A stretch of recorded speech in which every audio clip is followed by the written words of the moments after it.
అసలు వెహికల్ తగలబెట్టుకోవాల్సిన దుర్మార్గపు ఆలోచన నాకు ఎందుకు వస్తుంది?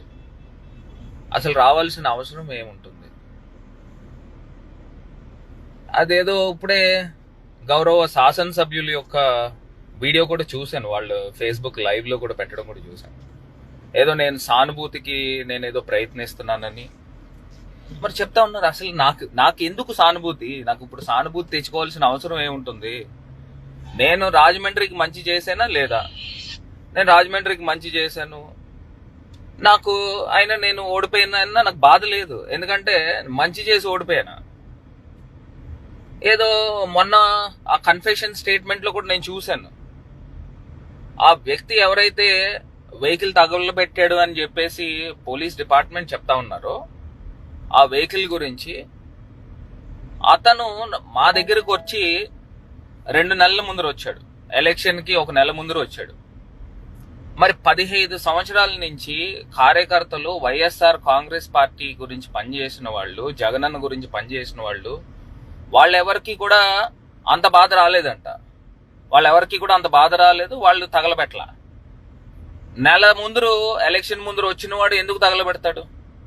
అసలు తగలబెట్టాల్సిన అవసరం అతనికి ఏముంటుంది? అంటే దీంట్లో కూడా పూర్తి స్థాయిగా ఆలోచన చేయాల్సిన అవసరం ఉంది. 1 నెల ముందర వచ్చిన వ్యక్తి అసలు ఎందుకు వెహికల్ తగలబెడతాడు? అదే నా క్వశ్చన్. 15 సంవత్సరాల నుంచి పనిచేసిన కార్యకర్తలు, వైఎస్ఆర్సీపీ అభిమానులు, వాళ్ళు చేయలేని వీళ్ళు ఎందుకు చేశారు? గతంలో ఈ వ్యక్తి ఎవరితో తిరిగేవాడు, ఎవరితో ఉండేవాడు, ఇది కూడా తెలుసుకోవాల్సిన అవసరం ఉంది. నేను చెప్తా ఉన్నా, ఏదైతే నా ప్రమేయం ఉండి సింపతి గురించి నేను ప్రాకులాడుతున్నాను అనే పదాలు చెప్పారు కదా, దాని గురించి నేను మాట్లాడుతా ఉన్నా. ఒకటే మాట మాట్లాడుతా ఉన్నా. నేను ఇవాళ రేపు ఉదయం ఒకవేళ నేను గాని నా కుటుంబ సభ్యులు ప్రమేయంతో గాని ఏదైతే ఈ వెహికల్ తగలబెట్టిన కార్యక్రమం జరిగితే నేను ప్రమాణం చేయడానికి నేను సిద్ధంగా ఉన్నాను. డైరెక్ట్ గా నేరుగా నేను వచ్చి మార్కండేయ స్వామి టెంపుల్ దగ్గరకు వచ్చి మార్కండేయ స్వామి మీద నేను ప్రమాణం చేయడానికి సిద్ధంగా ఉన్నాను. ఇది నా నిజాయితీని నేను ప్రూవ్ చేసుకుంటాను.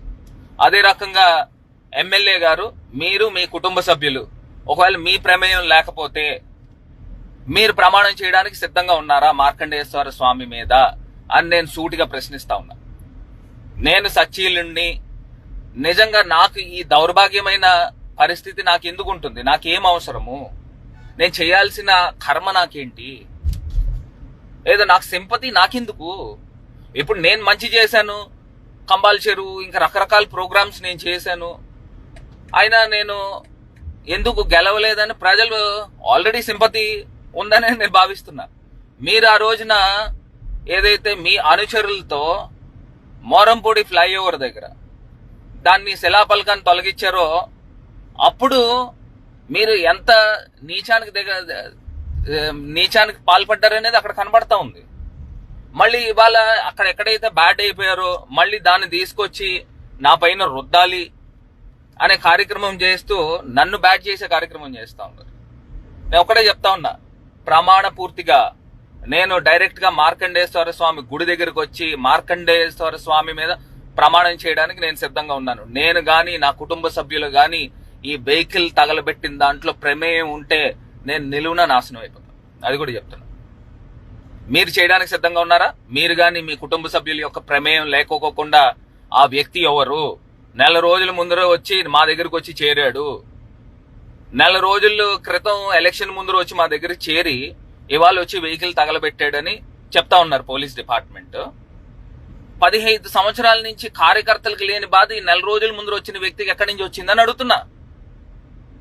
దీంట్లో కూడా ఒక కాన్స్పిరసీ ఉంది. సో ఖచ్చితంగా పోలీస్ డిపార్ట్మెంట్ వారు దీనిపైన పూర్తిగా సమగ్రమైన ఎంక్వైరీ చేయాలి.